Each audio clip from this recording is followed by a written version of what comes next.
இது எனக்கு என்னவோ முழுமையாக எடப்பாடி தன்னுடைய கருத்தை வெளிப்படுத்தாதினால் விஜய்க்கு ஒரு எச்சரிக்கை விடுவதற்காக சொல்லப்பட்டது பேச்சாகவும் இருக்கலாம். ஏய், நான் வேறு யாரோடுமாவது சேர்ந்து விடுவேன், நீ தனியாக ஆகி விடுவாய், என்ன இருந்தாலும் அது பெரிய கட்சி, அவரோடு சேர்வதற்கு மற்றவனெல்லாம் தயாராக இருக்கிறான், உன்னோடு சேர்வதற்கு எவனும் இதுவரையிலும் வரவில்லை. நான் ஆட்சிக்கு வருகிறேன், அதிகாரத்தில் உங்களுக்கு பங்கு கொடுக்கிறேன், நான் முழு வெற்றி அடைந்தாலும் எனக்கு பெரும்பான்மை இருந்தாலும் நான் உங்களுக்கு அதிகாரத்தில் பங்கு கொடுக்கிறேன் என்று சொன்னது ஒரு வலைவீச்சு.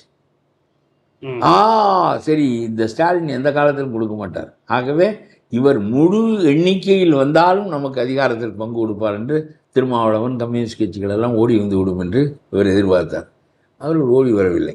அவர்களெல்லாம் அங்கே ஆட்டுக்கறி விருந்து சுகமாக நடந்து கொண்டிருக்கிறது. அதை விட்டு அறிவு ஆட்டுக்கறி வைப்பானோ அரைக்கறி வைப்பானோ யாருக்கு தெரியும் என்று சொல்லி வரமாட்டேன் என்று சொல்லிவிட்டார்கள். ஆக உன்னுடைய அந்த ஒரு கனவு, ஒரு ஸ்ட்ராட்டஜி, நீ எல்லாருக்கும் பங்களிக்கிறேன் என்று சொன்னது ஒரு ஸ்ட்ராட்டஜி, உத்தி, அது வெற்றி பெறவில்லை. இப்பொழுது தனியாக நான் நின்று பார்க்கிறேன் என்று சொல்வதன் மூலம் வாக்குகளை கலைத்து ஒருவேளை மீண்டும் ஸ்டாலின் வருவதற்கு அது வாய்ப்பாக அமைந்து விடக்கூடும் என்கின்ற நிலையில் உனக்கு கொஞ்சம் நூல் விட்டு பார்ப்பாரோ எடப்பாடி என்று எனக்கு தோன்றுகிறது.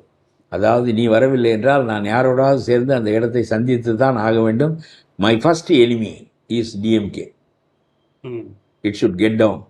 அதற்கு நான் என்ன செய்ய வேண்டுமோ அதை செய்வேன் என்கின்ற கட்டத்துக்கு போய்விட்டால் யூ வில் பி ஐசோலேட்டட்.